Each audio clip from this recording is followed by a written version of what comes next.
So moving on, right? Dave Ramsey says, do not invest in Bitcoin or cryptocurrency of any kind, regardless of the fact that it has outperformed every single stock, asset, real estate, you name it, transaction known to man over the past decade. However, he says, do not invest at all. Here's where I disagree. The proof is in the pudding. I understand not all of your money because it's still a very volatile, time for cryptocurrency. It could drop 20, 30%. No one's time to be losing half of, 1/3 of their earnings overnight. But I think us, as well as any other cryptocurrency enthusiast, would state we're only putting in money that we can afford to not lose sleep over. 1 to 5% of your net worth is what they say. It's like a rule of thumb. We're a little more risk averse. We're young. We're big proponents of it. So we might dip a little bit more. To just flat out tell your audience, don't buy any, because there's people who still are skeptical and wary about cryptocurrency for whatever reason. They haven't taken time to understand, decentralization or the technology or how it works. But they want to do smart things with their money. So if one of our financial leaders is out here telling us the best performing, quote unquote, trading tool of the past decade, don't put any money into it, it just seems really archaic, old school, antiquated.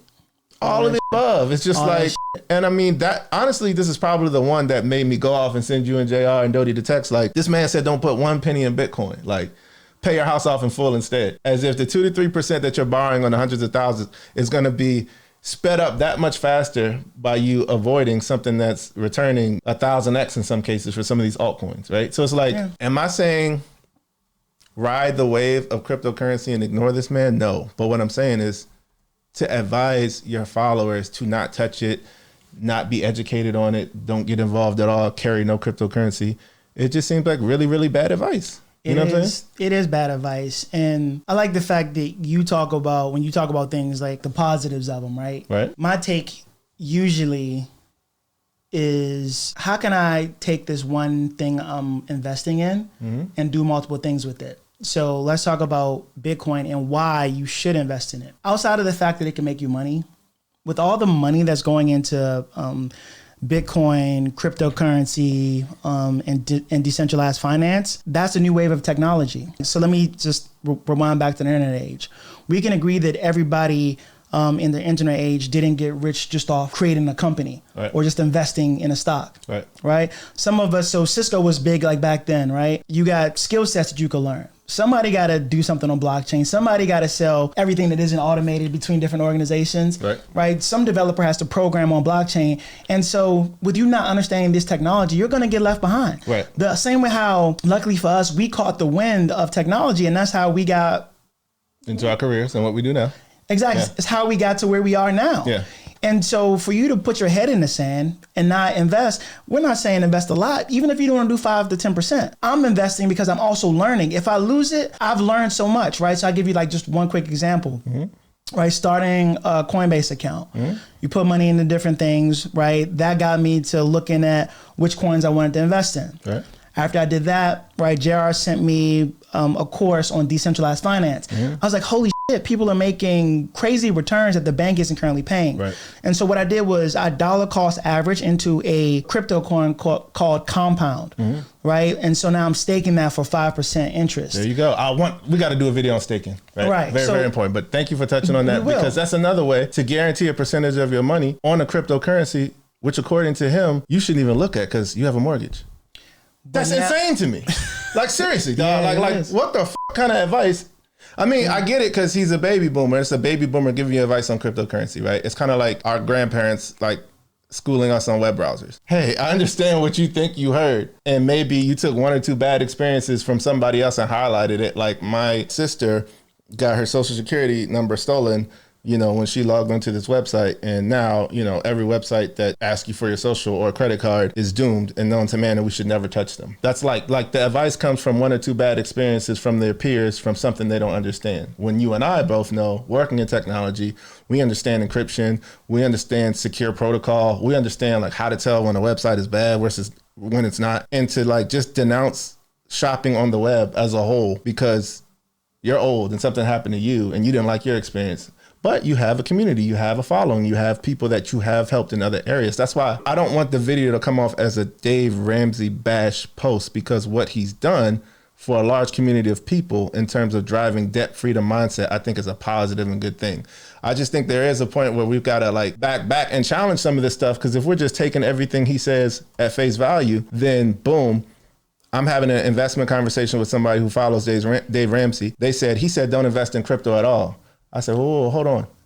Crypto has returned for me 80x this year. Who's right? You know what I'm saying? Mm-hmm. It's like, all right, that person would say, oh, you might lose 80x. It was like, all right, now if you learn how to stake, and now if you learn how to trade, now if you learn how to dollar cost average and pull out gains, like there's new skills. There's a lot of things you can learn. So it's like, it's almost like an unwillingness to learn, where it's like you're going to write all that off and say, all that money that you put in the crypto, you should have put on your mortgage. The goal is for all of us to pay our homes off and flip our real estate. I'm not denouncing real estate. It's just the list is too short for me, bro. Mutual funds and real estate. Everything else, what are you doing? That is bullshit. Like, that is crazy. Yeah, it is insane.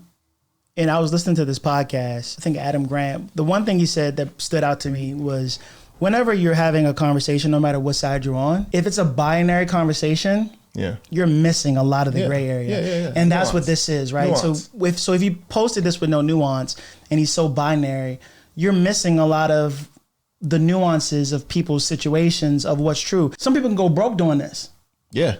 For real. Because if you follow this advice to the T and you're a follower and you don't invest in Bitcoin, you don't understand the technology, what happens when decentralized finance comes in? All those jobs goes away, all the tech shit this now goes away, and you don't know none of it. You ain't invest in it, you don't understand it, you're fucked. Real life use case. Look at the real estate market right now, right? And you know what's going on with my rental property, you know what's going on with my primary home. I've been sending you the equity. You know, like things are booming right now, right? Okay, let's say 4 years ago, I read this advice. 3 years ago, 2 years ago, because this just started blowing through. 2 years ago, I read this advice and I said, oh, anything outside of a mutual fund or real estate, stupid. Why would I even touch it? I get a check for $150,000, settlement, inheritance claim, fell off a truck, whatever. I get $150,000. You gonna tell somebody to put a lump sum of cash in their real estate that's gonna fluctuate anyway? And I know they say crypto is volatile, but so is real estate.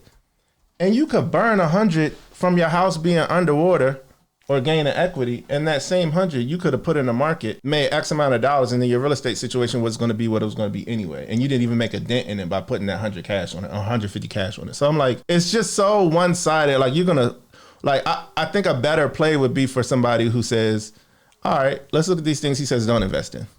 They put 10% in Bitcoin. They put 10% in a single stock. They put 40% in an ETF. And then, you know, I actually do agree with them on the whole life policies and annuities. Bonds, maybe when you get later on in life. Who's better off?